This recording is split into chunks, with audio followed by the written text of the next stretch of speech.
नमस्कार, आप देख रहे हैं इंडिया टीवी 24 और आपके साथ मैं हूं प्रदीप तारमोला। आज देश भर में धूमधाम से गणेश चतुर्थी का त्योहार मनाया जा रहा है। गणेश चतुर्थी को बप्पा के जन्म दिवस के रूप में मनाया जाता है। गणेश उत्सव का पर्व गणेश चतुर्थी के साथ आरंभ होता है, जिसका अंत गणेश विसर्जन के साथ अनंत चतुर्दशी को होता है। गणेश चतुर्थी हिंदू धर्म के महत्वपूर्ण त्योहारों में एक है। वैसे तो देश भर में इस दिन भगवान गणेश की पूजा होती है, लेकिन महाराष्ट्र, गोवा जैसे राज्यों में इसकी अलग ही धूम नजर आती है। यहाँ कई दिनों पहले से बप्पा के आगमन की तैयारियां शुरू हो जाती है। अलग अलग थीम के पंडाल तैयार किए जाते हैं। बप्पा की बड़ी बड़ी मूर्तियां तैयार की जाती है। गणेश उत्सव के दौरान लोग इन मूर्तियों को देखने दूर दूर से पहुंचते हैं। भगवान गणेश के जन्मोत्सव के रूप में 10 दिनों का उत्सव मनाया जाता है, जो गणेश चतुर्थी से शुरू होता है। गणेश चतुर्थी के दिन बप्पा को घर लाया जाता है और 10 दिनों तक विधि विधान से उनकी पूजा करने के बाद अनंत चतुर्दशी के दिन उनका विसर्जन कर दिया जाता है। इस साल गणेश चतुर्थी 19 सितंबर को मनाई जा रही है। गणेश उत्सव का महत्व। भगवान गणेश को सौभाग्य, समृद्धि और ज्ञान का देवता माना जाता है।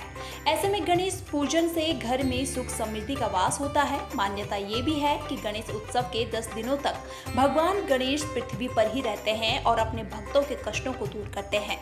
ऐसे में भक्त भी बप्पा को प्रसन्न करने के लिए हर जतन करते हैं। महाराष्ट्र, गोवा और तेलंगाना आदि राज्यों में यह त्योहार काफी लोकप्रिय है। इन राज्यों में गणपति जी के विशाल पंडाल लगते हैं। इस दिन सभी घरों में भगवान गणेश की प्रतिमा का भव्य स्वागत किया जाता है। साथ ही गणेश चतुर्थी का व्रत भी रखा जाता है। इस तिथि को व्रत रखने से व्रती को जीवन में सुख, समृद्धि और अनेक लाभ प्राप्त होते हैं। क्यों मनाई जाती है गणेश चतुर्थी? गणेश चतुर्थी भगवान गणेश के जन्मोत्सव के रूप में मनाई जाती है। पौराणिक कथाओं के मुताबिक भगवान गणेश का जन्म भाद्रपद मास के शुक्ल पक्ष की चतुर्थी तिथि को हुआ। गणेशोत्सव के दौरान सभी लोगों के घरों में बप्पा विराजमान होते हैं और 10 दिनों तक उनकी विधि विधान से पूजा की जाती है। किसी भी नए काम की शुरुआत से पहले भगवान गणेश की पूजा करने की परंपरा है। गणेश जी को विघ्नहर्ता कहा जाता है, जो आपके जीवन में आने वाले सभी दुख दर्द को दूर करते हैं। गणेश उत्सव मनाने की परंपरा महाराष्ट्र में छत्रपति शिवाजी महाराज के समय से ही है। गणेश चतुर्थी का इतिहास। गणेशोत्सव की शुरुआत महाराष्ट्र की राजधानी पुणे से हुई थी। गणेश चतुर्थी का इतिहास मराठा साम्राज्य के सम्राट छत्रपति शिवाजी महाराज से जुड़ा है। मान्यता है कि भारत में मुगल शासन के दौरान अपनी सनातन संस्कृति को बचाने के लिए छत्रपति शिवाजी ने अपनी माता जीजाबाई के साथ मिलकर गणेश चतुर्थी यानी गणेश महोत्सव की शुरुआत की थी। छत्रपति शिवाजी द्वारा इस महोत्सव की शुरुआत करने के बाद मराठा साम्राज्य के बाकी पेशवा भी गणेश महोत्सव मनाने लगे। गणेश चतुर्थी के दौरान मराठा पेशवा ब्राह्मणों को भोजन कराते थे और साथ ही दान पुण्य भी करते थे। पेशवाओं के बाद ब्रिटिश हुकूमत ने भारत में हिंदुओं के सभी पर्वों पर रोक लगा दी, लेकिन फिर भी बाल गंगाधर तिलक ने गणेश चतुर्थी के महोत्सव को दोबारा मनाने की शुरुआत की। इसके बाद 1892 में भाऊ साहब जावले द्वारा पहली गणेश मूर्ति की स्थापना की गई थी। कैसे हुई गणपति विसर्जन की शुरुआत? गणेश चतुर्थी के दिन गणेश जी की स्थापना करने की मान्यता है और उसके 10 दिन बाद उनका विसर्जन किया जाता है। कई लोग यह जानने के लिए उत्सुक होंगे कि आखिर भगवान गणेश को इतनी श्रद्धा के साथ लाने और पूजने के बाद उन्हें विसर्जित क्यों किया जाता है? धर्म शास्त्रों के अनुसार इसके पीछे एक बेहद ही महत्वपूर्ण कथा छिपी हुई है।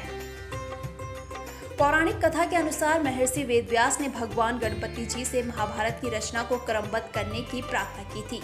गणेश चतुर्थी के ही दिन व्यास जी श्लोक बोलते गए और गणेश जी उसे लिखित रूप में करते गए। 10 दिनों तक लगातार लेखन करने के बाद गणेश जी पर धूल मिट्टी की परतें चढ़ गई थी। गणेश जी ने इस परत को साफ करने के लिए ही 10वें दिन चतुर्थी पर सरस्वती नदी में स्नान किया था। तभी से गणेश जी को विधि विधान से विसर्जित करने की परंपरा है। सबसे पहले मैं आपके चैनल के माध्यम से सभी क्षेत्रवासियों को गणेश चतुर्थी की बहुत बहुत शुभकामनाएं, बधाई देता हूं। और ये गणेश चतुर्थी यहाँ पे बहुत ही हर्ष और उल्लास के साथ मनाई जाती है। ये 8वां महोत्सव गणेश उत्सव यहाँ पे बनाया जा रहा है और इसमें सभी समिति के टीम का बहुत ही सहयोग रहता है। और मैं पुनः एक बार सभी क्षेत्रवासियों को गणेश चतुर्थी की बहुत बहुत शुभकामनाएं, बधाई देता हूँ। गणेश उत्सव को 8 वर्षों से लगातार मनाते आ रहे हैं। हमारी समिति ये हर वर्ष गणेश उत्सव का त्यौहार हमेशा मनाती आई है यहाँ माँ काली का मंदिर फुलबड़ा में, और हम इसे बड़े हर्षोल्लास के साथ मनाते हैं। और इसे 10 दिन तक रोज़ भजन संध्या के माध्यम से भजनों का यहाँ पे आयोजन किया जाता है।